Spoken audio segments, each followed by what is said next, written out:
What's up, Dave? How you doing today? Pete, what's going on? We're going to get into a good one today. I've been waiting for this. No politics, kind of just crazy. Could be some doomsday stuff because we're going to talk about AI and the radical change that's going on right now. Being musicians, me and Dave have been talking about AI. We got a theme song for Middle Minded that we're going to play a little later that I created in AI and wrote the lyrics. As most of you know, I own a tattoo studio. We use AI all the time now in tattooing because it just makes it so fast. So without further ado, we're going to get into anything and everything we can think about when it comes to AI. So Dave, why don't you get us started? What do you want to talk about? What is AI? What is it? AI. I mean, as a coder, I should... It's been one of my frustrating things because they call everything AI, and I think some of it's bullshit. It is just computer programming algorithms like we've known, zeros and ones. But in simple terms, language models is what most of AI is built on, and that's predictive. So if you start a sentence with the brown fox ran, a computer predicts the next word and then decides if it's logical, and then that's how it gives you. But it does this 100,000 times a second. So it's writing 2,000 sentences, 20,000 sentences, and then bringing you back the answer that it thinks is most correct. So AI at this point, I don't know how intelligent it is. It's predictive language models. Isn't that the second word, intelligence? Yeah. It's interesting. I've dabbled in it far less than you, Pete, obviously, but I have a while back downloaded one of those apps like Wonder or whatever, and you just put in your, what you hope to the computer to generate, and for me, it rarely looks like what I want it to. It'll give me something similar. I know, you tweak things so much that you kind of get what you want. You're good at it. For someone who's not very good at it, like myself, what's the learning curve, and how long does it take to get to a place where you're getting results that you want? Like, I have great ideas in my head. I remember, this is going to sound funny, but a while back I used to just come up with ideas and things that I wanted to draw, and for some reason, I don't know why, a killer strawberry popped into my head, and I wanted to draw a strawberry with a shit-eating grin and a knife in his hand, right? And so I would have to sit there and draw that, and I'm a good drawer. It's been a long time since I've really put a lot of time into it, and I thought, wow, with AI, this is just going to be great. I can just, hey, here you go. Hey, killer strawberry. Nothing like I wanted it to. Yeah. Absolutely nothing, and I was like kind of pissed off. I was like, this thing isn't worth it. I have jumped in a little bit more recently because obviously I have the Adobe Creative Cloud, and I've used the Firefly, and it's kind of interesting. I was trying to do something at work where I said, show me two people, male and female, in a cafe in Paris with the Eiffel Tower in the back, and during golden hour. And so I know some of the little prompts to help it out, but I didn't get exactly what I wanted. And it was interesting. The first one I did, I just said that. I said two people, male and female, or a man and a woman, drinking wine in Parisian bistro, blah, blah, blah. And it gave me two black people. Not that that's what I wanted or didn't want. We're going to get into something there because AI is biased, prejudiced, stereotypical, and reflects its programmers. In simple terms, Silicon Valley is the ones responsible for programming these things, and we'll get into just the brief political part, is if you searched for, say, something nice about Donald Trump and had AI do it, it has a very hard problem doing it. Whereas you could turn the table and tell me something great about Kamala Harris, and then all of a sudden you get a whole little autobiography on how great this woman is, yet a sitting president gets next to nothing. Not even nothing. I mean, they get censored out of the platform. So here's one of the, if we're talking Terminator, and Skynet going online. You know what scares me? Is Skynet is human beings. They blame Skynet like it grew intelligence and it attacked humans, but who programmed it? Because all of this is programmed by humans. From the day we got computers to now, it's all biased based on human programming. And this is something that if you are moderate or conservative here in the United States and you use AI, you found this out very fast, how scary the bias in programming is. Because if you ask it to do something and you want a conservative answer or an approach, it absolutely struggles. Whereas if you want a liberal response, it'll give you a book about anything liberal. And interesting. Yeah. So yeah, and like I said, I didn't know that, and I didn't. And again, I didn't tell it, you know, what type of person I wanted, and I kind of thought like immediately I'd get someone who looks Parisian, you know, not that that's what I was going for, because you know, my restaurant's here in San Francisco, but French people. Yeah. So, but you know, they could be tourists. But yeah, it was just interesting how that happened. Not only that, surprisingly the hands were pretty good, because hands seem to be one of the telltales of AI, but. The hands were decent. They were wrapped around a glass, but the wine glass was like gigantic. I mean, the wine glass was twice the size of their face. And I'm like, I ended up not even like being able to, you know, get the wine glass down. My wife's over there like, that's authentic. Your wine glass should be big. Yeah, You're in Paris, no doubt? It should. So I switched it, and then I told him to be drinking champagne, and it you know, it actually got that glass a little bit better. But yeah, and then, you know, I changed the prompts. I did one with a black man and white woman, black man, Asian woman. I just went through the gamut and tried it out. And with that prompt, I got a lot closer to what I was expecting. I think that's like everybody has this fear of AI, and then another counter argument is, oh, humans are going to be lazy, and which is true, because you can do some pretty amazing stuff with some lazy prompting. Anybody can do it, sort of thing. But let's take logo design, for example. If I tell it to make a mermaid logo for a weight loss clinic, it's going to come up with a logo, but that logo is not going to been put through a strategy seminar, a group marketing effort where people chime in and say what they do and don't like about the logo. It's just going to do a logo. Now, the proper way to prompt a logo design is to tell ChatGTP or Midjourney or Firefly that you are a branding logo expert. You work in a multi-million-dollar ad agency and you specialize in brand strategy, brand color schemes, and what emotion and design have in common. And you have to tell the AI who it is. So if you just randomly go, it's just answering in general. But if you tell it to be a logo designer with $1 million experience and you give it some background and some education, let's say you point it at an educational database for design schools, and you say that I want you to research here first.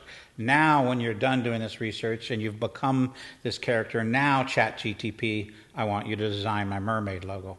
And that's the difference. This isn't, for me, it's not about replacing human beings, but it's definitely about replacing lazy human beings, because if you think you're just going to jump on, prompt, and get out, yeah, but you're going to have results. But if you want to have very hyper-specific results, you've got to think intelligently yourself. Your prompts have got to be researched and thought out, and it is a language. I mean, when I got into web development, HTML or ActionScript back in the Flash days, or JavaScript, these are languages, so I consider myself multilingual, not because I speak Spanish or Russian in English, but because I speak code, and I know how to write software. Which is another language, and AI is no different. Prompting is a language to learn. It is not something, it's intuitive, but if you don't remember, the brackets do certain things, parentheses do other things, quotation marks do other things. Okay. So you have to set up AI. Is there a book on the language? Or can you just Google that language? Because that to me, I didn't know the parentheses and all of that stuff. Obviously, I have dabbled a little with code way back with HTML, but yeah, is there a quick cheat sheet that's out there that you can look at? There's several. When I first got into AI, it was about imaging for us. So what am I going to paint next? What am I going to tattoo next? So I wanted to use it for artwork.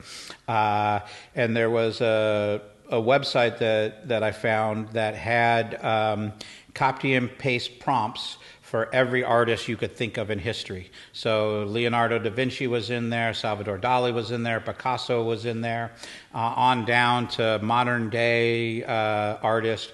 And you basically just look at 3 or 4 of the artist's paintings, and then you click copy, and you go into Midjourney, and you give it this prompt at the beginning that says, I want my painting to look like Picasso painted it. So obviously you're going to simplify this and go into cubism or whatever, versus if you said Salvador Dali in your response, it's going to make a surreal oil painting. And then they have acrylic. You just imagine how many artists are. There's even sculptors in this. So from an art standpoint, yeah, there's a giant cheat sheet to get your work to look like H.R. Geiger or to get it to look like Dali. But there's also, I think, we live in the YouTube age. All you got to do is YouTube AI prompting, and whether you're learning beginning prompting or advanced prompting, you're going to find plenty of content on the subject of prompting. And I think there's a difference because, right now we're talking about AI for artwork predominantly. We mentioned music a little bit, but I use AI to write all my websites. I do it to do all my SEO campaigns, all my keyword hashtags, when I'm writing for YouTube versus when I'm writing for TikTok versus when I'm writing for a blog page. These are all separate ways to write. YouTube wants your keywords and your hashtags and your relative content, versus a blog post, you want it to be readable and digestible, right? So the prompts for ChatGTP and getting legal copy for a law firm's website is a little different than making a hip hop song in one of the AI apps. Yeah, I noticed one of the things that amazed me about your Legend Inc. Instagram, multiple posts daily, and I said, man, I'm trying to do this for my business and even just my other stuff that I do, and man, I can't find the time to do all this. And then Pete tells me, yeah, I now have this set up where it pulls this in and it writes this, and I go in and change things that fit my business and change the pictures to my business and everything. I was like, man, that's what I need to do. And so I think a lot of us are way behind the curve, especially being business owners, in what you can do to have AI help you. So I think AI... Well, let's talk about that. It sounds good to me. You own a restaurant. I own several creative businesses, a design agency and a tattoo studio, amongst others. How long do you think business owners who don't take up AI are going to survive next to those business owners that do take it up? Not that long. No, I think, it's. I think you're going to have to go. You're going to have AI to. In some. I mean, I use software now that the former owners didn't. I utilize. We use a product, Toast, and a POS system, and their back end. They have all this stuff that I don't even take advantage of all the stuff that I could use and I should use, but even just the analytics of a product that they have called Extra Chef, which you just, you load up your invoices. It tracks those things and it tells you on a live time, hey, you're paying 2 cents more for apples this week. And you can really dial stuff in. You can dial stuff in with your food costs, and as everybody that owns a restaurant knows that food cost is one of the most important things. Labor cost. It shows that in real time, so you can make decisions like, yeah, I know it's pretty slow. Maybe I should cut this person, but you can just look and be like, oh yeah, we're losing money here. We're cutting the guy. Yeah. So, and it's like you almost need to embrace that type of AI, but AI's just so broad now. It doesn't just mean. And that's why, it's going to be and is in everything. And I still think, like I said, I think some companies are lying about AI.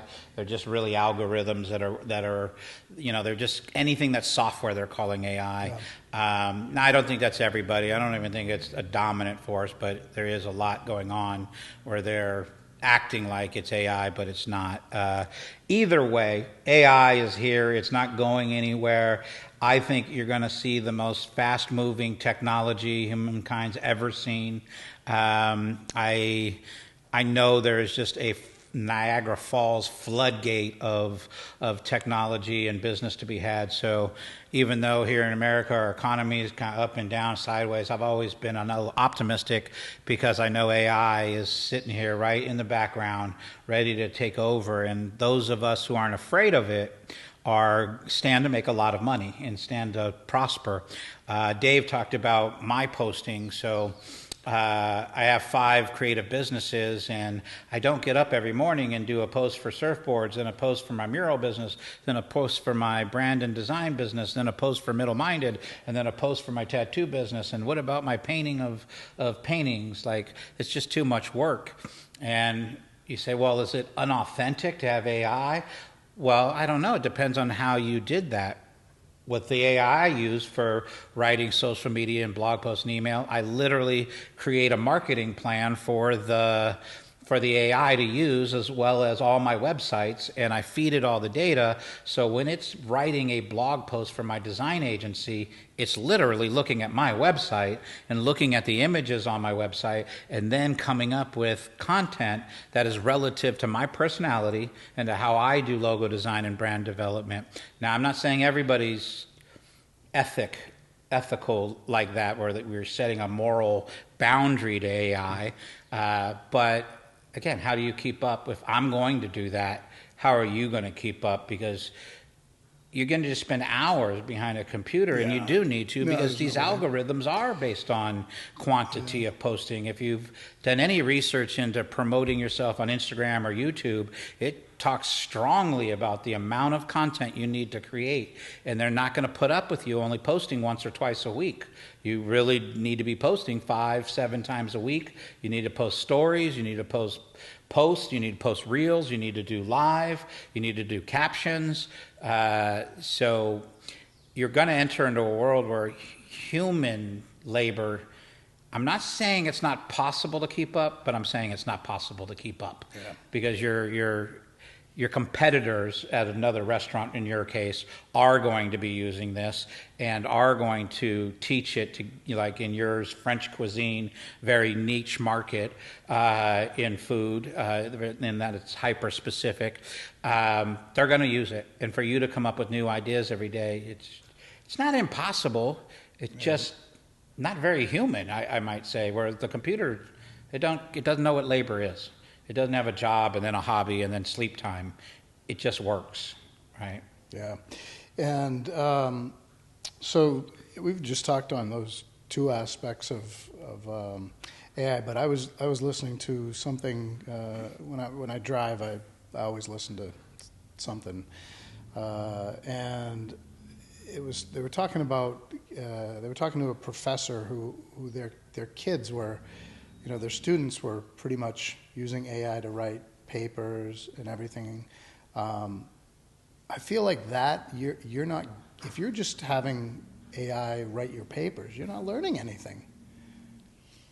But are humans now supposed to learn how to use AI, or are they supposed to learn the content? I think if you learn, I think obviously learn AI, but if you can't hold a conversation and you don't have any intellect, what kind of person are you going to be? What are we going to be?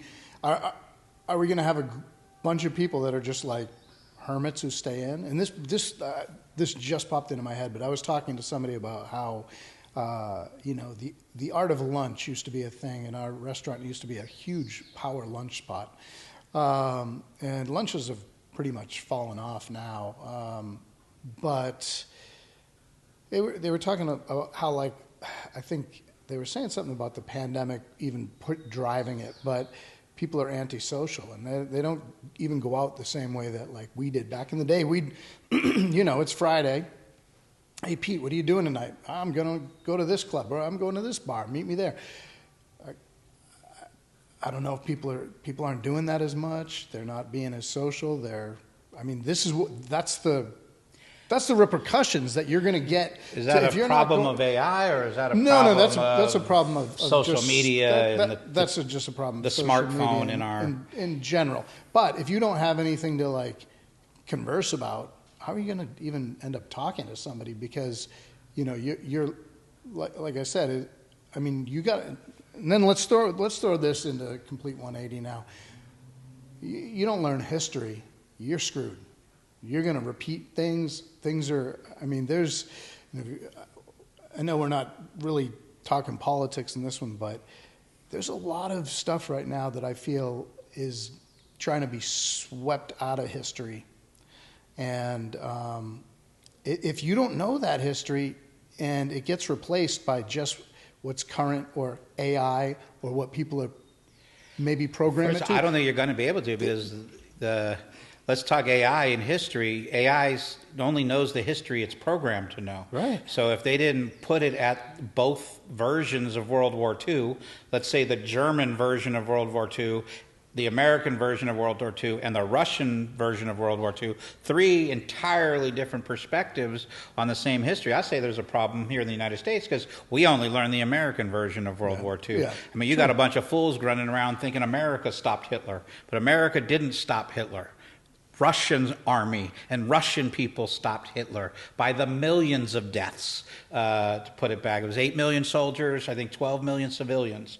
But we in America, we don't talk about Russia's death because it's the Cold War, and we got to hate Russia because our presidents are always telling us to hate whoever's in charge of Russia. And so I don't even think we learn history before computers. I'm old enough, we didn't have computers. We had textbooks. Yeah. In the textbooks Encyclopedia I'm talking Britannica. about, we learned the history they wanted us to learn. Yeah. We didn't learn the history that Russia wanted us to learn.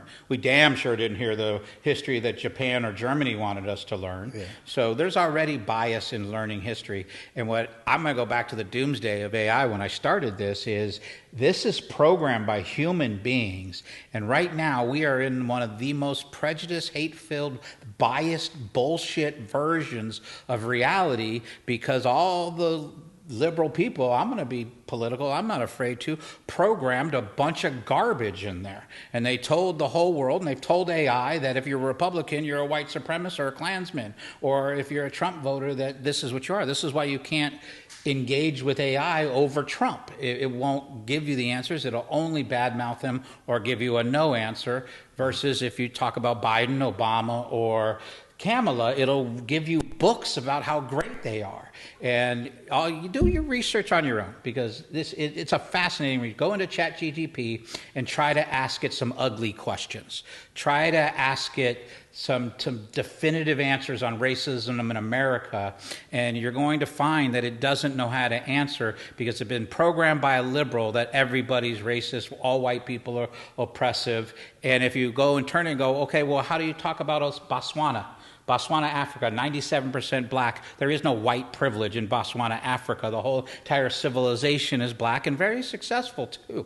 So when you go to ask ChatGPT to explain where white privilege is in China or Botswana, Africa, it really doesn't know how to answer it because it has bias programmed into it that all white people are oppressive and colonizers and we're evil.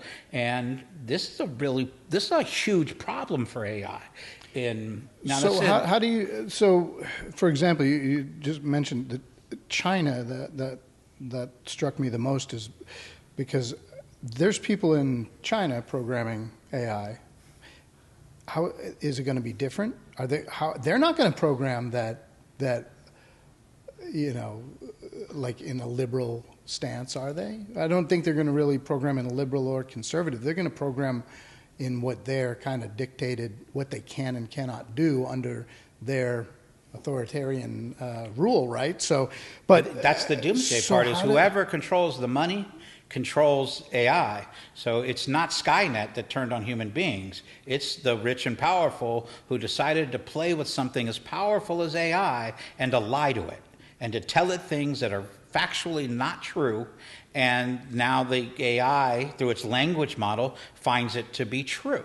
And this is what's scary. This is when, all of a sudden now you have China's influence across AI if they win the race, like running the race to the moon, right. Like who becomes the dominant force in AI. And we don't know who it is right now.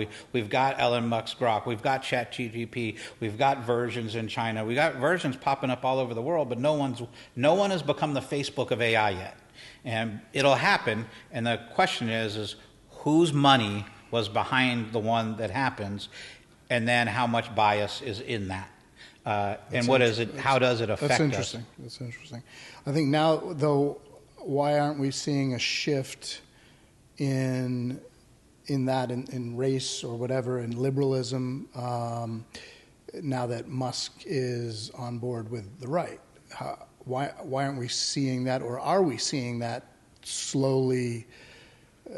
Get less bias, or I think there's a good argument against Musk, and I don't, I don't typically do that because the guy's, has an amazing track record, love him or hate him, for his work in Doge. Everybody loved him until then. The cars and the spaceships and the everything. His tunnel boring thing intrigues me more than anything else. Believe it or not. Which one? He has a tunnel boring company. They're basically transportation underground, using tunnels without friction and magnetics. They can send a train at 800 miles per hour. You can actually go faster in a tunnel than you can in an airplane.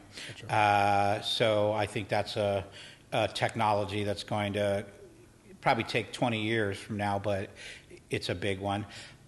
Using Grok and using ChatGPT, they're both highly censored platforms. I think a lot of you will probably agree, if you know anything about AI, is you can find the bias in AI. Like, for example, in Firefly, you mentioned Adobe. You can't go in and tell it to have a picture of a politician with bullet holes in his chest and blood leaking down his shirt with a nuclear bomb in the background. It won't do it. What you have to do is put a dude in a suit and have some red liquid on his shirt in a splatter pattern and have you have to think of words that aren't murder to describe murder. So I was doing this series of politicians bloody in the street, like someone had gotten assassinated while they were talking to a crowd of people in an urban city. That should get us flagged. Yeah.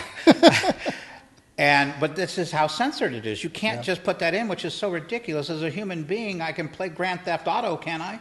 Walk up to anybody in the game and club them over the head. I'm not censored from the gaming company. Interesting. I can turn on MMA and see the bloodiest fight. I think like 4 weeks ago, there was a fight that was so bloody, and it's not censoring it there. So what gives these rich and powerful people making the AI the fucking credit? And Elon Musk did the same thing. You can't go put in anything racial or violent or whatnot. If you want girls, like I did a song, Gentle Bear, and in the song it says something, those Goldilocks, man, them bitches are hot. There's going to be a whole lot of trouble because we like them a lot. And I couldn't get it to do a stripper-looking girl. I had to say a young woman in a bikini and literally describe the bikini, and then it would give me a stripper-looking girl. But it wouldn't do it for me saying, give me a stripper. So it wouldn't just do like give me a topless girl. No, you have to go to a certain AI for that. Right? Because I was going to say that there's a whole new thing with AI porn too, and that's going to be breakout. I wondered how you got around that, because again, like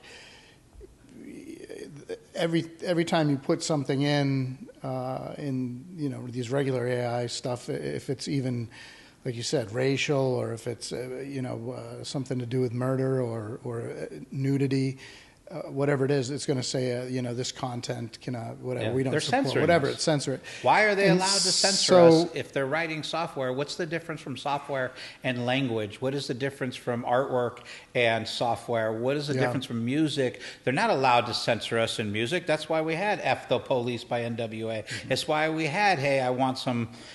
I don't know if I can say that. And we went through Supreme Court trials to say you can't do that. Yeah. But here, Elon Musk, here is ChatGPT, here is all these people who are doing these AI platforms playing God, telling us what we can and can't imagine, which is ridiculous to me, because the same people that play in AI play Grand Theft Auto.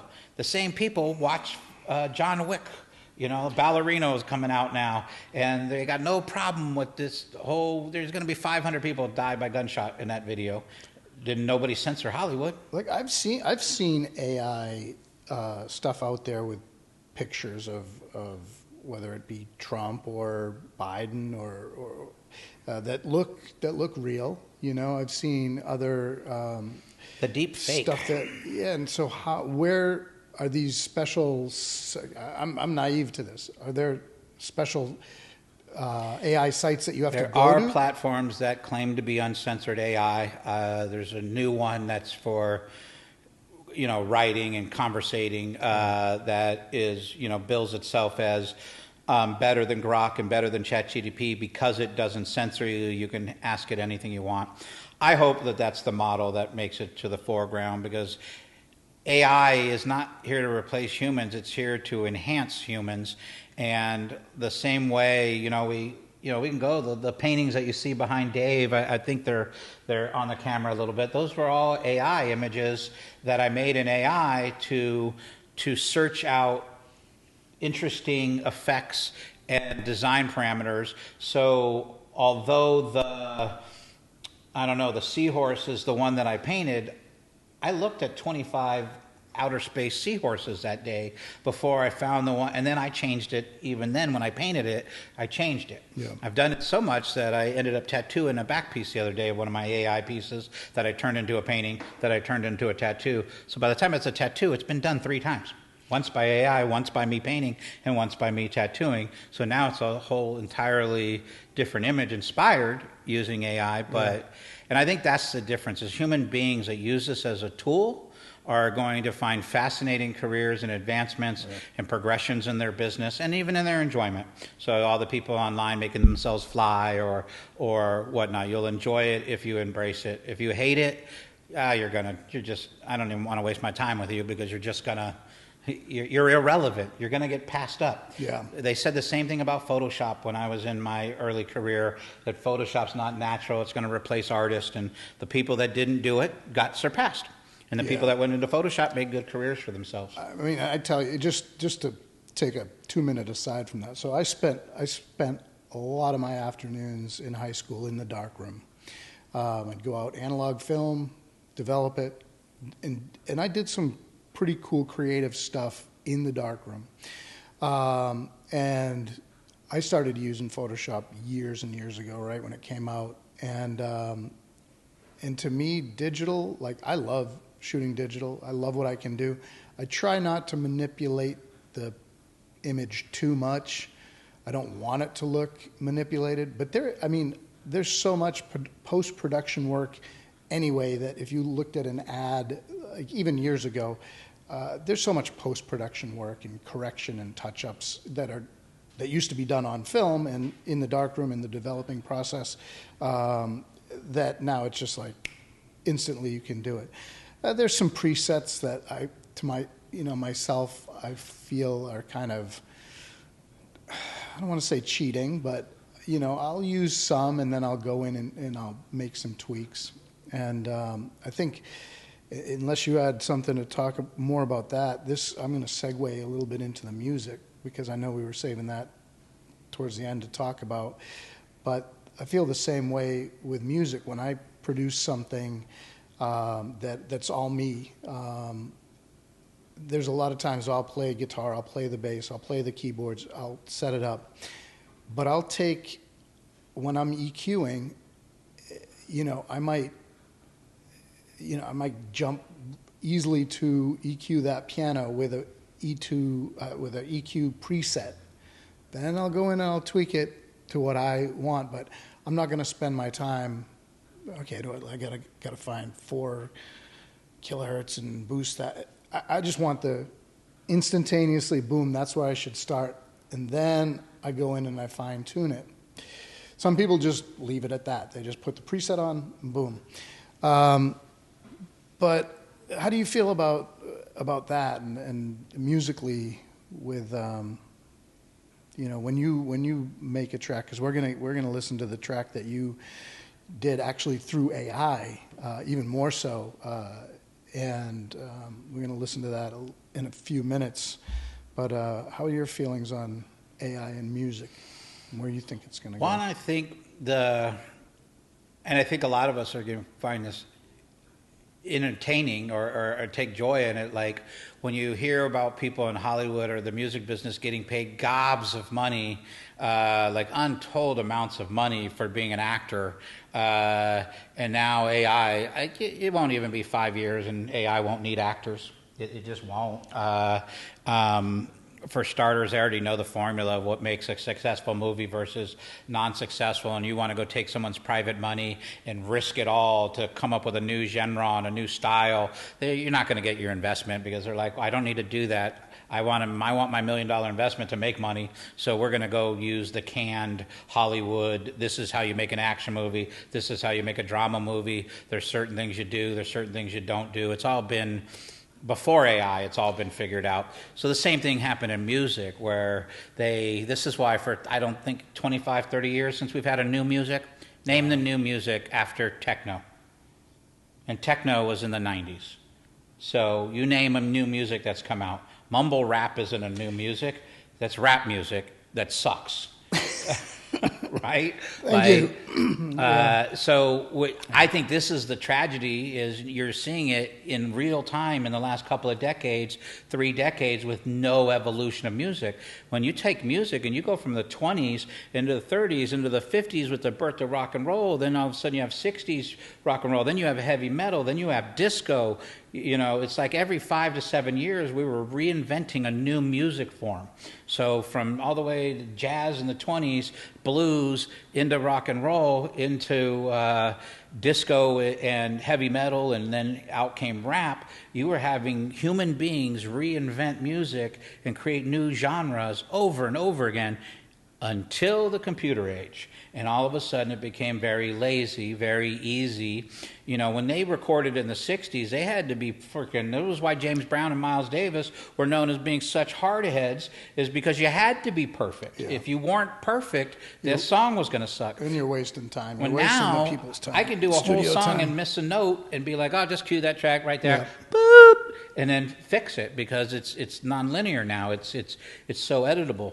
Now, when you go into AI and what it does to music, I think the same downside is going to happen, where invention doesn't happen, because AI only knows what you've taught it. Does AI know how to create new forms of music? And that'll be an interesting challenge. Yeah. Can it create a new genre of music? Humans were able to do that over and over again, especially in the last century. And then now we've kind of come to a plateau, and I think that's the problem. And everything I feel it gets regurgitated. It's like, look at how many songs now that are out use songs that, we listened to in the 80s or 90s. And they're so brazen now that they just sing the whole chorus. Yeah. The same way as, it was, and I'm like, what? No, that's... look at that in Edie music. Brickell, I don't know. When we were in the 90s, let's say 90 to 2000, we used to go out to nightclubs and watch live music, and you were listening to Primus. You'd never, ever heard anybody like Primus before. And before they were on stage, you were listening to something else that you had, rap music, let's say, at that point. Gangster rap had started to take over, and you'd never heard it before. And now all of a sudden, every time I go to a club, I hear the band playing a bunch of covers. Yeah. And I don't understand. As an artist, I don't paint Salvador Dali paintings. You can't look around my thing and see a bunch of reenactments of Salvador Dali or H.R. Geiger. You won't see an alien in here. You'll see my alien. You'll see my monsters. You'll see my content, but you won't see me replicate Miles Davis. And so I think in music, we've seen this laziness happen is people are all good to just do a cover. And it's like, oh, they did that cover. So no, James Brown did that so well. They were taught a hit song, and then they had 2 decades to get their vocals right, and then they sing this James Brown song, but I don't give them credit. It's like, yeah, it's great, but who are you? James Brown was James Brown. I don't care how you cover James Brown. Yeah, I don't feel quite that way. I used to never like to play covers. And that's what I'm speaking about, though, is why didn't you like to play covers? Why do you like to play covers? And my point is we are becoming lazy. And this is when we're talking about AI, what is it going to do to music and art when it becomes so infinitely more easy to, like I said, go back to one of the paintings where I have an outer space seahorse. Well, I was able to show that concept 30 times in 30 minutes before I chose the right one. But back in the day, if I had to do 30 original paintings to get to the best painting, that would have taken hundreds of hours. So am I lazy or am I just using a tool? I think in my case I'm using a tool, but I think overall society is going to get very lazy. I think what I'm making about all these bands doing cover songs, cover videos, when you go out to a bar, they play mostly covers, this is a symptom of a lazy human society.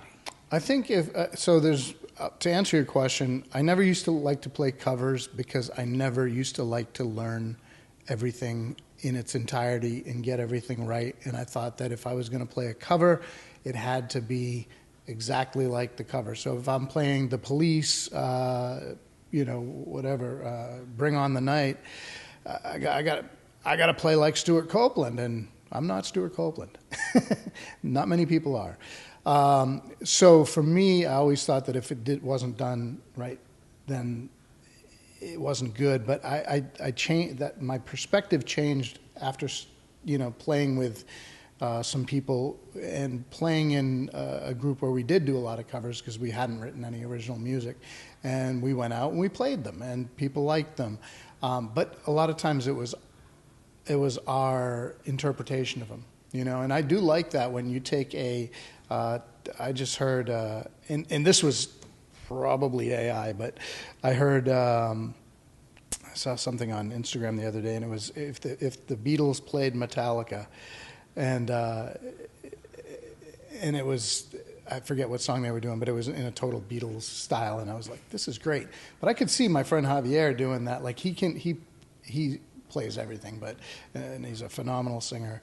But he could do that, and I love that stuff. I love like when you hear something out of context as, yes, it's a cover, but it's done a different way. I just think that you're right. People are getting lazy, and to just take a whole chorus and use that. That's right. I don't want to see you can go onto the music AI programs, and you can literally write a new song using AI, I'd say in as little as 15 minutes if you weren't that picky. If you really want to do like a hit song, something you believe in, you're proud of, in my opinion, that takes 3-4 hours, sometimes multiple days, because you got to hear it and see if you get bored with it, and then you got to retweak it. So I think there's a way to use AI in a lazy, untalented, anybody could come and play. Like, it's one of the things they do with artwork. Art is in the eye of beholders, and I think it's full of shit.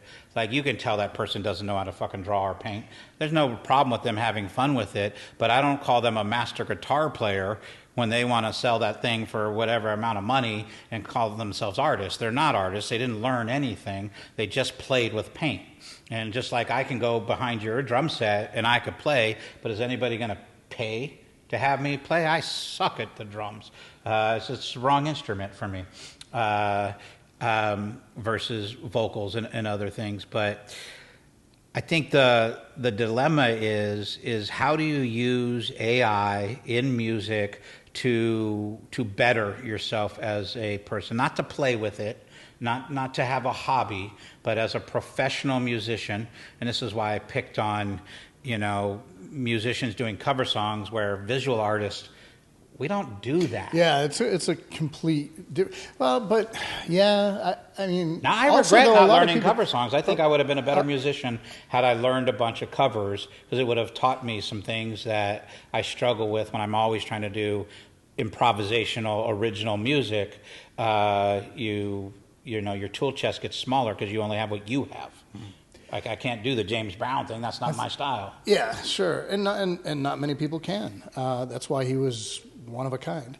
I think is also with the cover, like, yeah, people don't go to like a museum of cover art. I just was thinking that's kind of cuckoo, but why would you want to? I guess, but maybe you would. I don't know. I know that a lot of people do. A lot of people who aren't even just musicians just they go to listen to a band and maybe it plays that song that they love. Maybe it's that Nirvana song or whatever, and they're like, oh shit, and they get all excited, and like, these guys are doing Smells Like Teen Spirit. I just picked like the only mainstream Nirvana song. Anyway, but there's so many better ones out there I could have thought about. But yeah, I mean, you hear something. I even hear sometimes if I'm out and a band plays a cover song of something that I didn't even really like that much back in the 90s or 80s, and I'm like, oh wow, this song, okay, yeah, that's kind of cool, okay, yeah. But I think it's different than. I think it's a little different than in. Let's try to move in a different direction. So we're talking about the downsides of AI here a lot, the doomsday of AI, and I'm talking bias, but let's go into the positive side. So, as we are talking music, we might as well get into Middle Minded. It's like I did a theme song for Middle Minded, and I didn't want Middle Minded as these two 55-year-old guys who own businesses and have had children, and yet I chose to do gangster rap for the Middle Minded theme song. Well, I am a rapper, so that didn't come out of the blue, and Dave's a drummer for a hip-hop band. That's how we met. So it wasn't totally off thing, but I went in and decided I'm going to make a song. Now, I've done several songs using AI, some of which I use to create the structure, the overall sound, but also to explore some lyrical styles. So I might say, go ahead and be like Sam Cooke in this part of the song, and then I want DMX to do the verse, and then let's throw Adele on top of it, and let's see if we can create this mixture of music. And it gives me an ability as a vocalist to then drop all those vocals and sing them myself. But it taught me how to sing like Adele. So now I only have a 16-bar verse to do, but it's the singing chorus, but it literally teaches you how to do it. So now you're recording an original song. You used all the music, but all your vocals are original, and you're singing like Adele in this particular case, or rapping like DMX versus rapping like 50 Cent or versus Eminem, right? So it enables you as a musician to throw styles that may not typically be your style, and then to see if you can keep up with them. And then, God forbid, sometimes you find out, like, I did this song called Dead Man's Soul, and I was like, one of my friends laughed. He's like, you're singing that whole thing, aren't you? And in the song, there's like 8 different voices.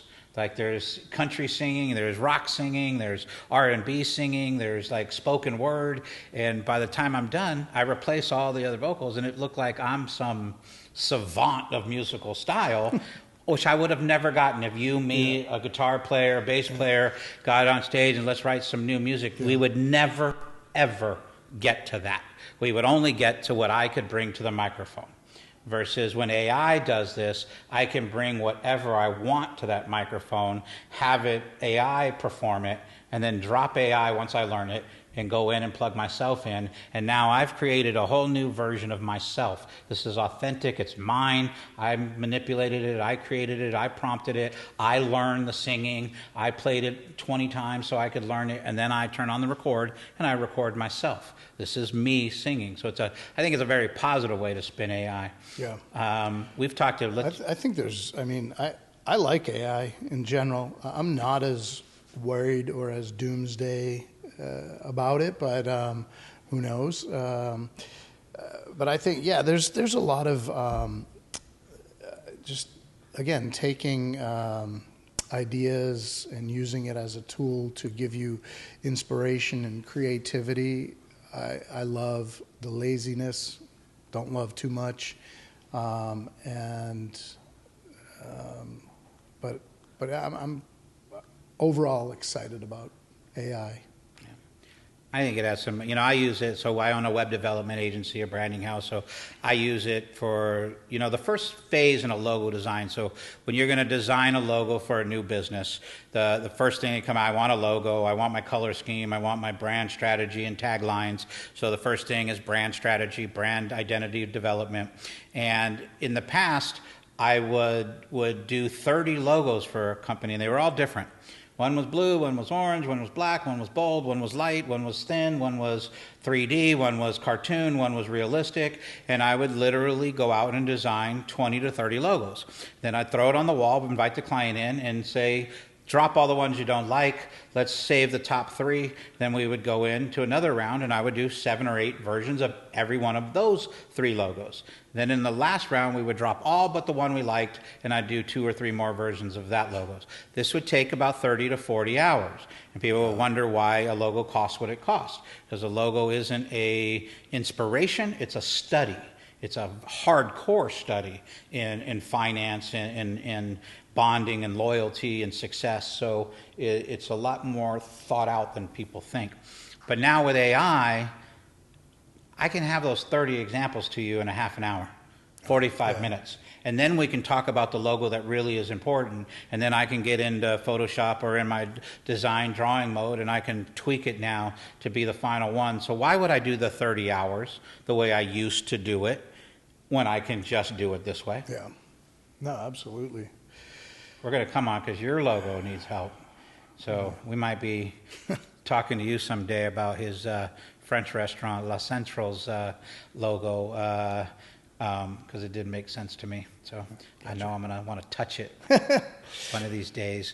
We do the same thing with, I'm doing a website for a law firm, and I don't do personal injury law, right? I'm not a law major, but by using ChatGPT and setting up my character, setting up ChatGPT to be a legal marketing professional, now help me write the copy for the website. I'm able to finish a legal copy website, which probably back in the day took 50, 60 hours of copywriting. I'm hiring a legal copywriter for starters, and now I just do it in 20 minutes using ChatGPT, and I'm able to develop these much quicker, and they're better, honestly. So I think kind of wrapping up what I kind of get out of it, and my point of view on AI is that if you're using it for creativity and to help, but not relying on it solely to produce your, like, I don't even know what the word is I'm looking for, but not just being lazy and having it do everything for you are all positives. I think people that are going to just like, I don't know. What do you think on AI? What's your? Remember the song "I'm Too Sexy for My Shirt"? Yeah. Pretty lazy song, right? Like, not much to it. Yeah. Like, do we criticize a guy for writing a lazy, stupid song? He millions upon millions of dollars. Like, so critiquing people as saying they're lazy because they use AI, I think that's jealousy. Yeah. I think it's like you want to have that success of that viral moment, but you didn't come up with it, so you're mad. You're going to call everybody lazy. I didn't like that. I did like the song. It was funny. But as a musician, there's so much more talent out there. Yeah. Why did that song make millions? And we could go through modern music and just tear it apart, because why are these songs popular? They don't compare to Motown. They don't compare to music's birthplace in modern music. That's another whole episode. that is. Well, as we're going to go, let's go ahead and wrap this up. We I have done a few songs in AI, some that I've basically just used AI for the idea, then replaced all of it with human resources. Other songs I have done just a song, and for Middle Minded, we did the theme song, again, this gangster rap song for Middle Minded, and we're going to let this one go today, and we're just going to kick back and listen to the track for Middle Minded, and you guys can enjoy me and Dave enjoying the track. Try to pay attention to the lyrics. The lyrics are about what Middle Minded, the podcast, is about. So I wrote some of these lyrics, and then I had ChatGPT write some of these lyrics, and then I had my AI music program embellish on some of those lyrics as well. This did not happen in a couple minutes. It took me about 4 or 5 hours. So to come up with the quality, and this is 2-minute, 30-second long song. I didn't even make it to the 3 minutes. But to get to this quality was not lazy. It definitely took time. And it took a professional musician. I knew the prompts to ask for. I knew how to manipulate AI to get the instruments I wanted, from keyboards to horns to drums. I knew how to get, there's multiple rappers in it. So I'm using one style like Biggie Smalls, another one like DMX, and then another one where we're getting more into like an R. Kelly type of vibe at the end of the song. I know we're not supposed to use that name anymore, but whatever. So without further R. ado, Kelly or P. Kelly? both. Without further ado, we're going to kick on this track, and we're going to invite you all to just listen to it. And that's how we're going to end this episode. 2 minutes of the song Middle Minded, created in AI for the Middle Minded podcast. Check it out. Enjoy. Let's take a listen. All right, y'all, we're going to take a listen to Middle Minded. As we said, this little gangster rap theme song for the podcast. Here we go. Yay, yay.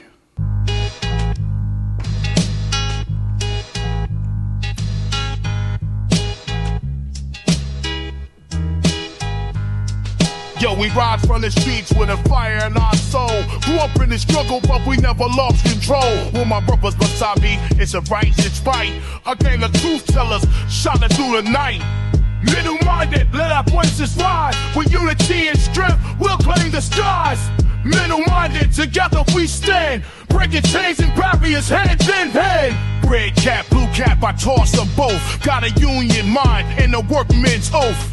Ain't no puppet, I broke them strings. I build with truth, not campaign bling. I seen the lies dressed up in pride, while Main Street bleeds and billionaires ride. They sold the script, but we rewrote the play. Middle-minded, and we here to stay. Middle-minded, brothers like me. Middle-minded, the majority is the key. Middle-minded, set the people free. Middle-minded. Middle-minded, the majority is the key. Middle-minded, set the people free. Middle-minded, Middle-minded, set the people free. Middle-minded, the majority is the key. Middle-minded, set the people free. Middle-minded, Middle-minded, set the people free. You talk woke, he talk rage, but none of y'all speak to the middle age. We got kids, we got bills, got fight in our bones, trying to find truth without throwing stones. This podcast ain't polished, raw and real. No handler, no donor, behind the wheel. We think, we feel, we vote, we build, and we won't be quiet, we won't be still. Two friends talking, no fear in the booth. Just bold ideas and the fearless truth. Not left, not right, it's the heart we choose. Truth cuts deeper, we got nothing to lose. Middle-minded, the majority is the key. Middle-minded, feel me? Middle-minded, stop. Middle-minded, But let the people free. middle-minded, the majority is the key. Middle-minded, feel me? Never blinded, Stop the divide. never one-sided. Middle-minded. Middle-minded. So my intriguing part is, like, now you can take these lyrics and could I rap like the rappers I put in there? Can I sing rap the way this was? And the answer is I can. And it gives me that tool to have somebody do it correctly, and now I can learn that correct version. Whereas back in the day, hit record and try it 5 different ways was a recipe for taking all day. Yeah, no, I get that. No, that's cool. Now, if you say you got that right in your AI suite, whatever, and you say, hey, you know what? I'm not feeling the R. Kelly guy or whatever. I think that needs to be a female. Can you just switch it, or do you have to rewrite it? How does that work? You can't. Can you just? The simple answer is yeah, you can just switch it. The complicated answer is how do you switch it? So in one term, you can just tell it to remix using a female vocalist. You're not going to get it right every time, but if you're going to have it, basically what happens in AI in music is you're going to produce 20 different versions, and then out of those 20, one of them will be what you like. Gotcha. And then it takes that version and then lets you build in front of it or behind it, however you want to. You can say keep that. I love that. I love the whole middle, the rapper, the gangster rapper. I love that part, but I wanna keep everything exactly the same, but I want to change this part about it. That's the thing that you don't like the singing rap was my favorite part of it. No, I'm just saying. I do. Some talk woke when we talk. I do. Like I want to hear you talking to the middle. I want to hear it more like E40 though. Yeah. But you can't. No. I think the challenge becomes like, so this song is like 2 minutes. One of the things that I, as a producer, engineer of music, is when they started going, whoa, I was like, oh, that's it. That's what it needed. And I wanted that in the front of the song. More, yeah. And you can't necessarily do that easily. You can. You go back to the beginning and you start again and you mix the two sections and you get it to do it. But it's not as easy as just saying, I like that. AI, go ahead and add that to the front of the song. I'm sure if they don't already have it, they soon will, but does AI, can you get the stems from there? So like I love the music, I want to keep that, but I want to drop that main vocal out, or I want to drop that background vocal out. Can I throw you under the bus? Yeah. Because we already had this conversation. And I said, yeah, we can, the stem tracks, that's why I didn't even get into iMusic until they could. We didn't have it on camera, here. but we about to throw them under the bus. We don't script our stuff, that's why. We've talked about this a little bit before, but I didn't really want to get into AI music until I found out that you could get the stem track. So for the people that don't know what a stem track is what you see in the engineer's booth, where you have the male vocal, the female vocal, the guitar, bass, the guitar, and then the drums, usually 4 or 5 different mics for the hi-hat and the bass, kick drum and whatnot. So layered music, where every instrument is its own channel that you can control and edit by itself, is what's called a stem track. So in this case, we could take this rap song, keep all the music, but turn off all the vocals. And now you're just going to have the beat and maybe the background, whoa, hey, and that's all you're going to have. And then you can go in and record new vocals. Or what I went to Dave, the part I'm throwing him in the bus, I was like, well, maybe, Dave, since you're a drummer and a bass player and I'm a producer and a vocalist and we know a ton of guitar player and keyboards, maybe we should use this to write this hit song, and then let's get in a recording studio and we'll record new drums, so you'll record the drums instead of the electronic drums, and then I'll record all the rappers. Maybe I'll invite Leroy in and he'll do that part and I'll do the rest, and then we'll bring in a guitar player or a keyboard player and let's reproduce the song organically or humanly. And the part that throws on the bus, he's like, no. Too much work. Yeah. Too much work. Because we know how much work it is to do that. But I think that's the brilliance of AI, is to come up with that track. And like I have let's take a random song of mine, We All Walking in the Soup. I have a song called Walking in the Soup. And when I went and played it with an exceptional bass player, exceptional drummer, and guitarist, matter of fact, so exceptional that I was getting a little lost behind their talent. They were so good, I was having a hard time keeping up with them, even though it was my song. And we actually that night recorded a really good song. But we couldn't release it to anybody. It wasn't perfect. It was very flawed and in everybody's position. So we would have to come back and listen to it, and then come back next week, and then the week after, and maybe on week 3 or 4, we're ready to record this song now that we've learned it and beat it up and pushed it out or not. This allows me to go into that same session with Walking in the Soup as a finished song, exactly how I want it to sound, and then all I have to do is hand it to the bass player, guitar player, and drummer and say, learn this song. Yeah. And then they're going to put headphones on. You're going to sit there for 10 minutes, learn the beat, learn some of the dropouts, how long are the verses, we do an 8-bar, 16-bar, whatever. And in a night, we'd be able to probably record this song as a all-human piece of music, because this makes it so much faster. Yeah. And it does the part that humans need help on, because when you're communicating with a guitar player, drummer, you don't necessarily, when I say play it like this and drop a kick, like, you know how many times we've said, play a fucking hip hop beat, and the drummer's like, well, what is that? And it's like, now we got to stop and teach hip-hop drumming. And it's like, I'm not a drummer. I can't teach that. Or you got to go in and say, hey, that's, this is this chord progression, and this is, that, and we're going to, now take it down a half step here. I mean, like, if you don't know all the technical parts of other musical instruments, or how to write music or read music, then, which most of us don't. I mean, I don't read music very well. I can't just sight read. I play guitar a little bit, enough where I'm doing my own stuff on my own tracks that I know what I want to do. But, if I'm playing with somebody, I've got up in jam sessions and gone to play with somebody, and they're like, yeah, it's a, 1-4-2 progression, it's this and that. You go from A to B minor to this, and we're in the, Mixolydian scale, whatever it is, and I'm just like, all right, let's listen to it, play it, and I'll try to follow along, and so that was the one thing that, like, playing bass with Prophet Soul, I mean, I was playing with people who were way above my level, musician-wise, in knowing those instruments.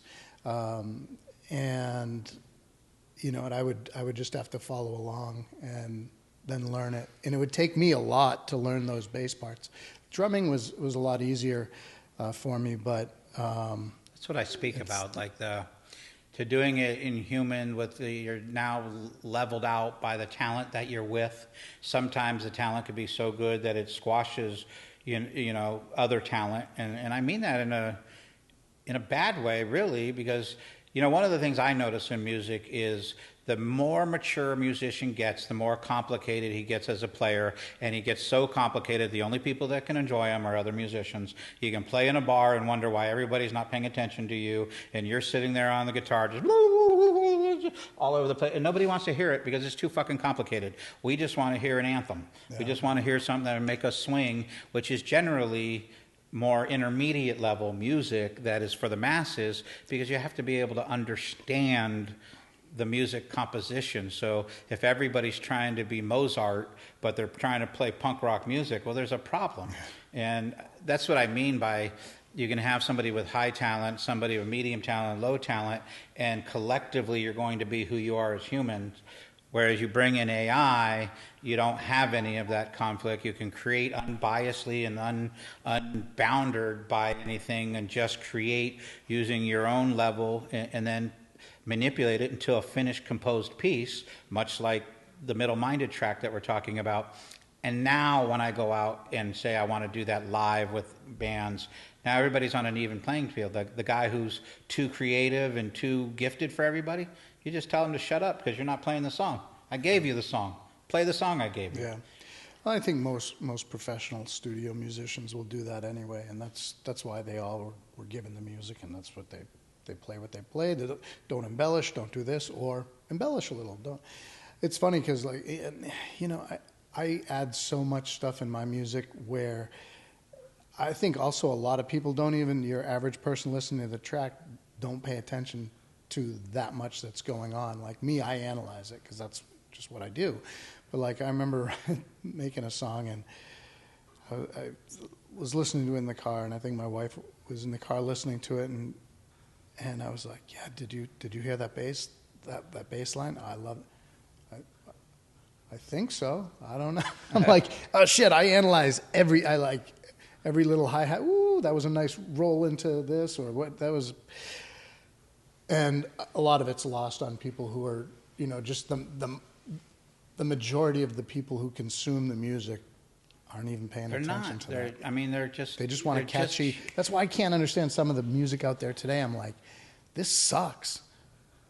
But it's got a catchy beat, or it's got that, and it's like, that's it. It's got that hook.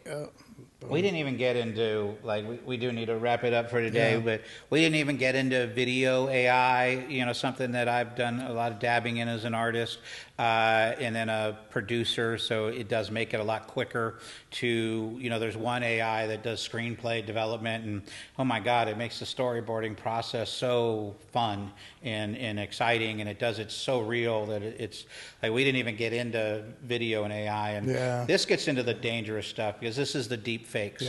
This is where they're going to show you, President Trump got assassinated today, and it's going to look so real that you're going to believe it, and then 10,000 other people are going to believe it. It won't even be till 6 o'clock at night before, the algorithms get around to pointing it out as deep fake and don't believe it. And we're going to probably go through a 5-year period here where the masses get duped into chaos. Well, we should talk about this. I think if people have watched this video this long, they can stay for another 5 minutes and or 6 or 8 minutes and talk about this, because that is a real big issue with AI. That's the scary part. Did Bruce Willis die a day ago? No. See, it came across the feed that Bruce Willis died, and then there was another one that died, and I'm like, my first thought was like, is this deep fake?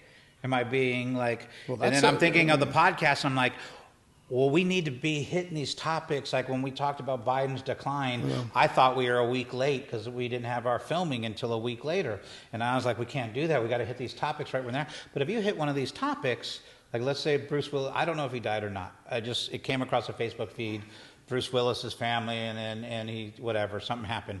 And think about this. But if I responded and it was fake, boy, do I look like an idiot.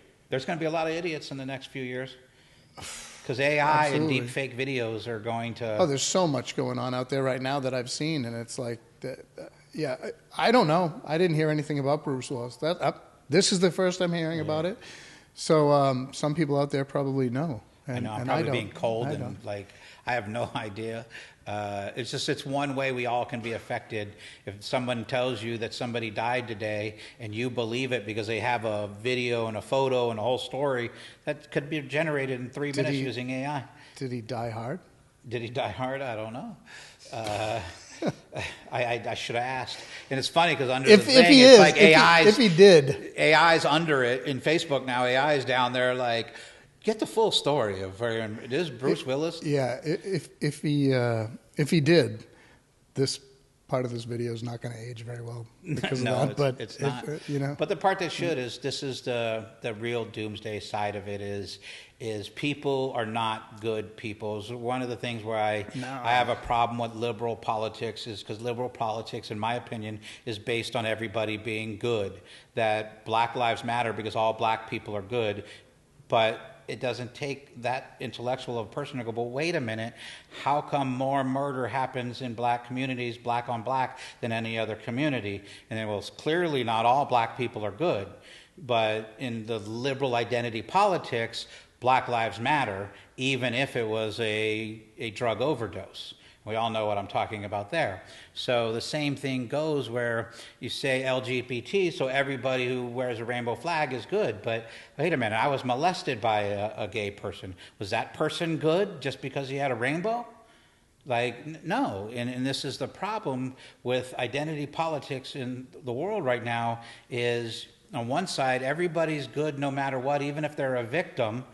But I'm like, he's a prostitute who's on heroin and he got caught stealing, and yet you're trying to tell me that I have to treat him like he was a victim and there's a reason that he did this, and I should forgive him and invite him into my home right next to my jewelry box and be like, hang out here for a day, and think he's not going to do something, because people are inherently bad.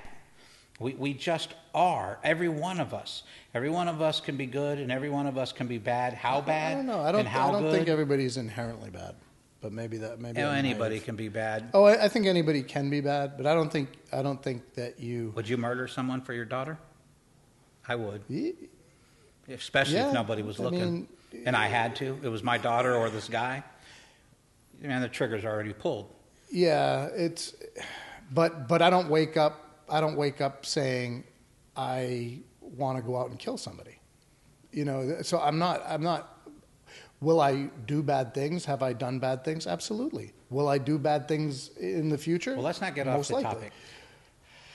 Whether you believe people are inherently bad or inherently good, I believe we all have both in us. I've done good, I've done bad. But that goes into AI too then, because that's what I'm talking about, is this idea that because people are inherently good, that AI is going to be positive. No, there's some dirty bastard people out there, when there's some dirty bastard people with millions upon millions of dollars who will go out and play a joke on humanity and create a deep fake video on this touchy subject and pay YouTube, however many thousands of dollars to get 100 million views. And by 5 o'clock tonight, you think something fake is real, and it's just because somebody wanted to laugh. Or even moreover, it could be a country like China, a government, a government systematically of Iran, feeds us a bunch. puts out Iran, they could put out a AI picture with showing no damage, or they could put out a picture showing tremendous damage when there was none. When there wasn't. So, what are you going to believe? What are you going to believe, man? We're doomed. Pete, we're doomed. I don't know if we're doomed. I don't know. I do know it's going to be tricky.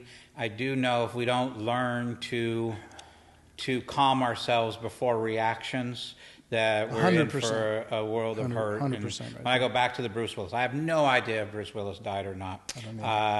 Then that's the point, is before I react to it, I should go out and actually deeply research, see if I confirm it from... And it sucks, because we used to just travel around the TV at 6 o'clock in 1985, and you would put on whatever news channel, and none of the news channels were hated. They were all the same, and we would all believe unbiased. The same news. Yeah. And now the news is a joke. Depending on what little political spectrum or what little bubble you want to be in, you will hear all the talking points that you want to hear. And I think we touched on that in one of the earlier videos, but everything's so polarized now that you could, Part of my, just go back to the politics, is this is my irritation with liberal personalities, ideologies, it's just inevitably everybody's a victim and everybody's a quality human being. And so we can't even talk when you bring something into a political conversation,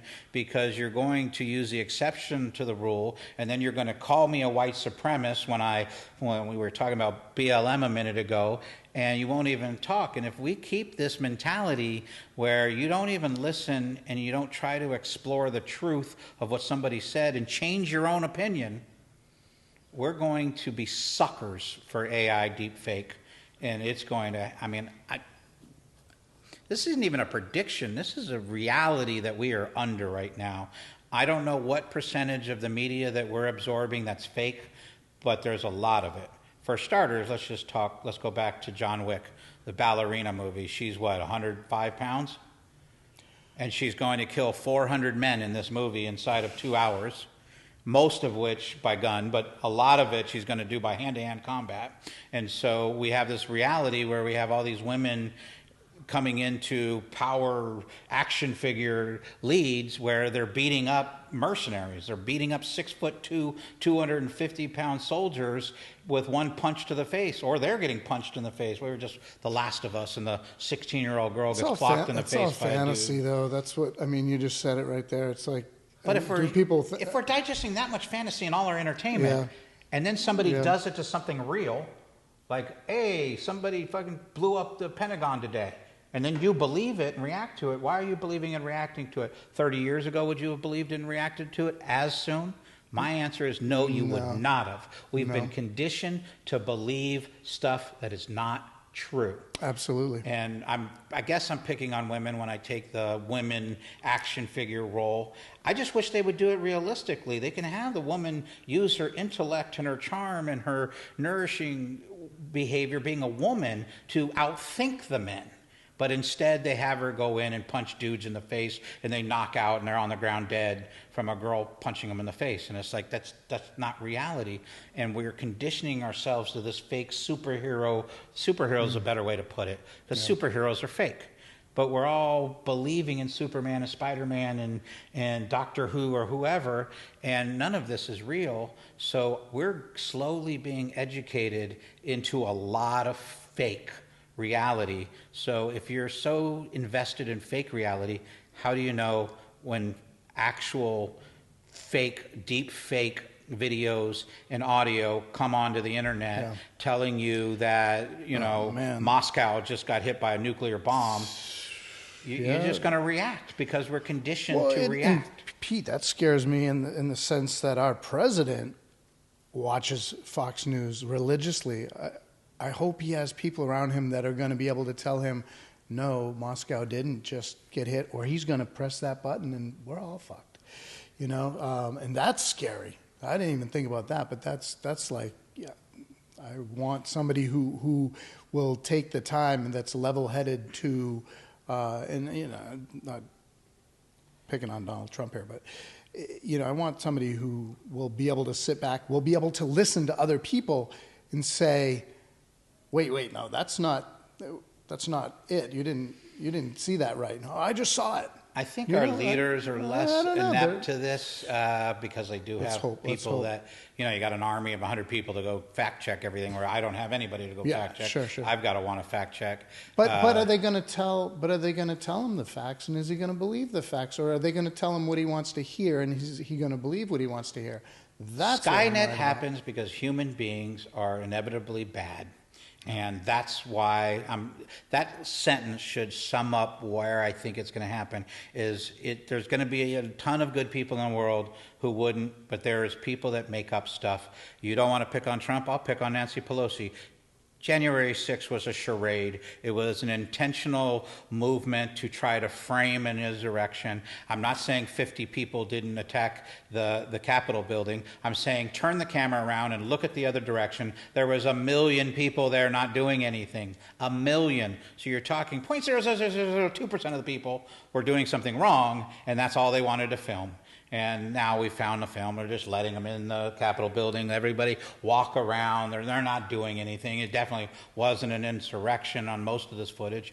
But the only thing they showed us that day, after they refused to post Donald Trump telling people not to get violent, and they didn't do it, this was staged. So how politicians already stage stuff. We know it because we watch entertainment, and it's in every political entertainment movie where they fake an assassination or they fake a mugging in a park so that the hero can come in and save the woman from being mugged, and now he's the next mayor because they got him being a hero on TV the night before the election. Like, how many movies have this kind of playing out? Our politics, especially in the last 10 years, have shown us none of these people, Trump or the Democrats, have any problem whatsoever with manipulating. Now the whole fake assassination thing with Trump. Do we know? I don't know. I would hope not. I would hope that you wouldn't fake something like that for political gain, but you never know. I think that one was interesting because was it Trump that faked it? Or was it the Democrats that faked it? Who gained more out of that? I mean, I think most people would argue that Trump gained more because he got his fist picture in the ear and whatnot. I think it politically I think it shifted there too, and I think a lot of people got behind him and felt like that's. I know a lot of people. That was the straw that just like I am not going to keep my mouth shut about who I'm voting for anymore, because that was what was happening to Trump. You were so ashamed because the liberal media made sure to say that Trump is a Nazi 10,000 times, so that if you in open public said you were going to vote for Trump, you were basically having to admit you were some white supremacist, even though you weren't. And that was really the weapon against Trump, was they lied about him 10 million times so that you didn't even want to say you were going to vote for him. And then it broke at the assassination. Because after that, people are like, well, screw I don't know. you. I think like, for me, if there's so much more than them saying Trump was a Nazi. I didn't not vote for Trump because he was a Nazi.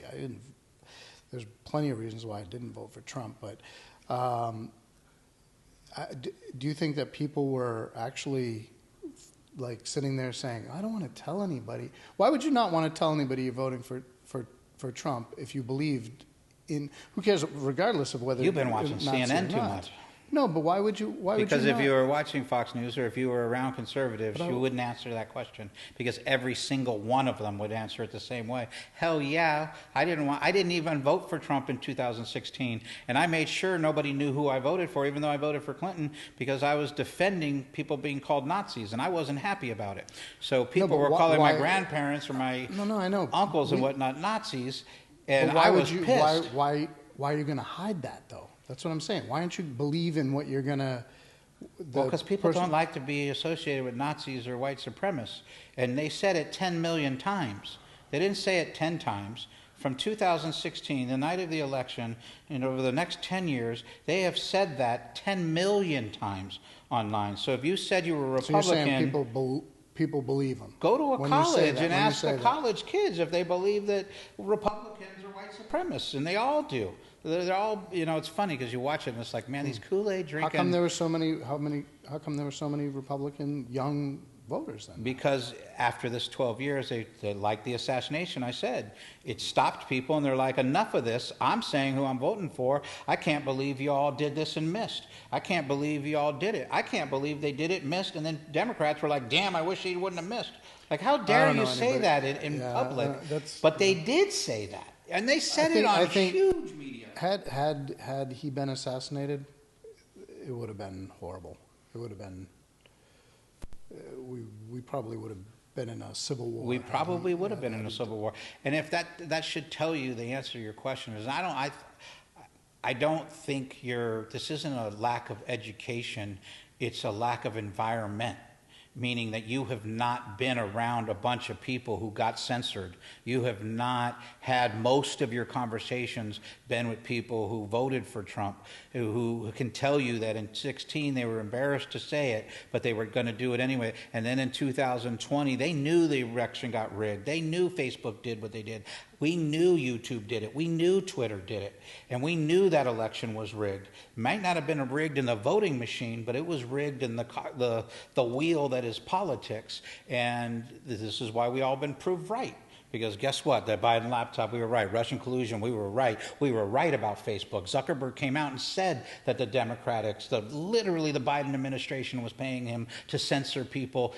The untruth they were censoring. So this has all been proven that it's just wrong.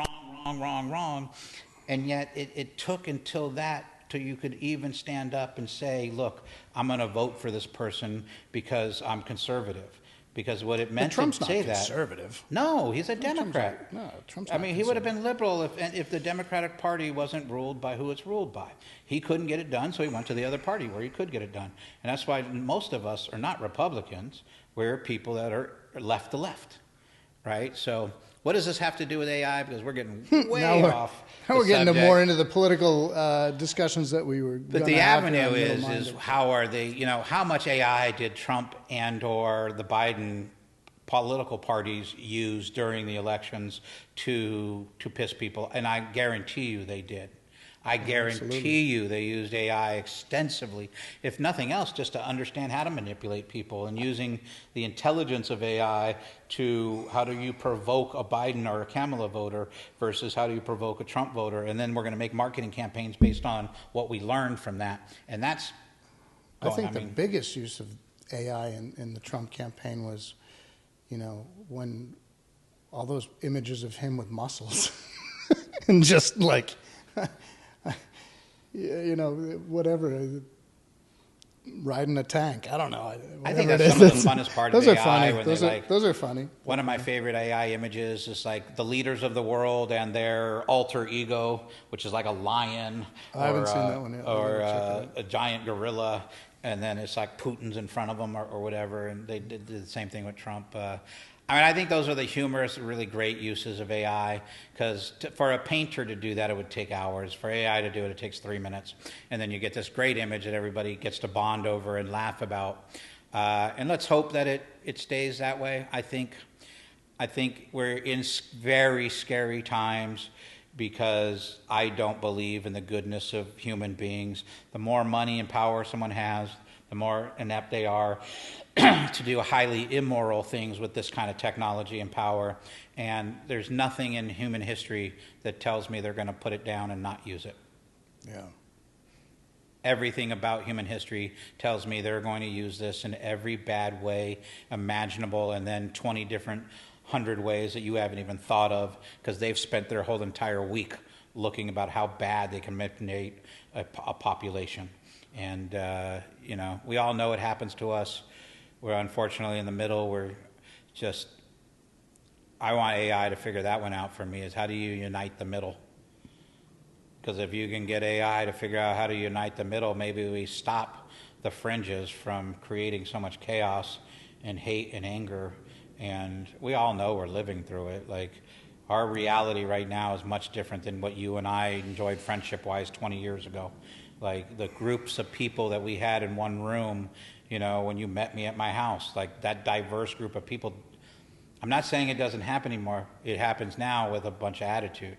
And you better not have conservative and liberal pockets together in equal quantities, because now you're like, I think the liberals have enjoyed this monopoly. Although I think that's what we need. We need liberals and conservatives together and to talk and to, again, come to a common ground, whether it be over music or anything else, AI. But I don't think any of us on either side give anybody a chance on the other side. And until that happens, we're screwed. So maybe AI can figure out a common ground that can bring people together. I think we're still under the, 20, 30 years ago, I talked about the internet, and back then it was before social media, but that's what I spoke about, is like, what happens when human beings are this connected? And we all talk about this stuff like we've been this connected for thousands of years. We've only been this connected for 3 decades. And it's not even been 3 decades. It's been 2 decades. It's been since after 2000. Yeah. And the smartphone, the computer was pretty powerful under the internet. Mm-hmm. But once you put that in your pocket, now, so we're only under 15, 20 years of a connected human society, truly connected. And I think we all just need to take a step back and understand we're in a place we don't even understand. We do not know what is going. There's an experiment happening that we're all part of, because I'm not saying there's a master dude behind the experiment.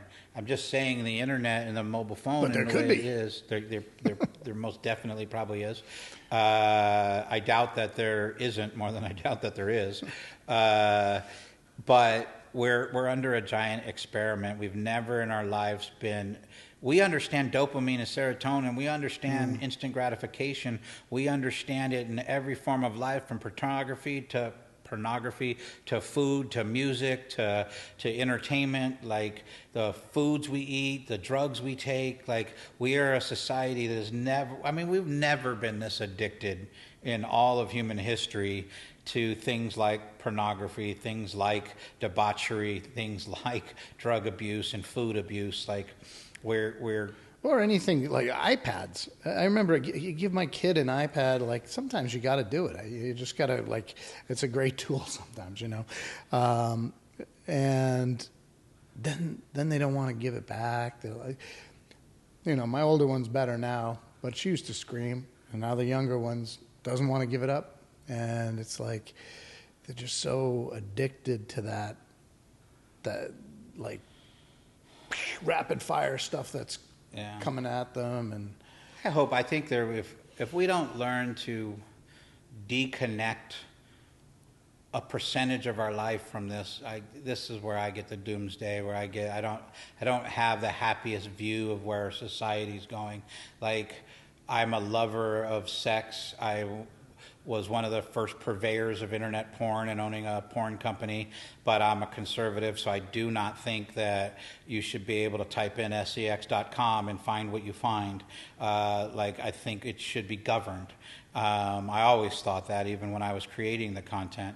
And that's the problem is right now we're not going to all agree that was a problem, and or that the iPad for your child, parenting through a video game app that you give your child and he's busy for 2 hours and you get to take a nap, is that better for humanity? It's not better for humanity. There's not one thing about that that's better than humanity. You sitting there teaching your kids the ABCs and 1, 2, 3s physically is a lot more powerful than giving them a game that does absolutely. The same thing. But it's not as powerful as human contact doing it. And that's my hope as we go into these technologies, is that we learn, just like drugs, it may be okay to take cocaine, but it's not okay to become a coke addict.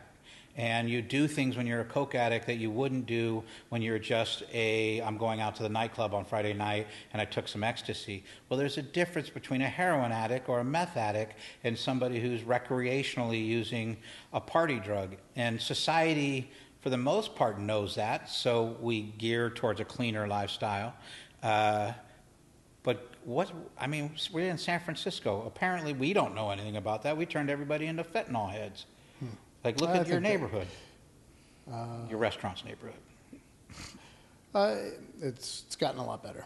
It's definitely gotten a lot better. But I think that, I don't know. This is the conservative side of me. We need governing. Well, no. To act like we don't. No, we definitely do. There's a huge difference. But if you look at I wouldn't say that that's specific to San Francisco. That was what I was going to try to say. Look at Ohio. They were having huge opioid epidemics. Boston, where I'm from, originally had a huge epidemic that wasn't there when I wasn't there. Is what it is. It's urban population. But there's a lot of places in rural Ohio that are rural West Virginia that people are depressed. The coal mining whatever town is economically not doing well. People are turning to drugs or whatever, So it's everywhere. Look at, you lived in Hawaii. There was a big ice, thing in Hawaii for years ago. Shit. I miss the days where and I did drugs, but I remember, you had to want to be a criminal a little bit. You needed to be a bad boy or a girl or whatever. And with that daunting criminal activity came care. You were actually careful. And now that it's, just do whatever you want. Now you have people ODing at levels we never even had to think about. Yeah. We had talked about this in another conversation. But anyways, we're way off the subject of AI. Yep. We started talking AI, video, and doom and deepfakes, and I think that's where we got here. So I think we're going to wrap this up. Yep. AI, I think you're going to hear this subject come back in the Middle-Minded podcast in a few months. I think every once in a while, it's such a new technology that we're going to bring this subject. I'm going to bring it up next episode. Back over and over and over again. I'm going to bring it up every episode. It probably will come up every episode. God knows I use it a lot. We're going to use AI to write the next episode about AI. Let's see what happens. By the way, our website, our logo, our theme song, our blog posts, our emails, all of it's written with AI. Every last stitch of everything I did. Now, I happen to be a gifted brand developer and web designer, so I knew what it was giving me and what was good and what was throwaway. But if you want to see the power of AI, go to the Middle-Minded website and look at our content, look at our blog posts, look at how we write the YouTube posts. It's all written with AI. I'm actually AI. I couldn't be here today. Pete created me. Yeah. And you won't know whether I'm telling the truth or not. All right, y'all. AI. Peace out.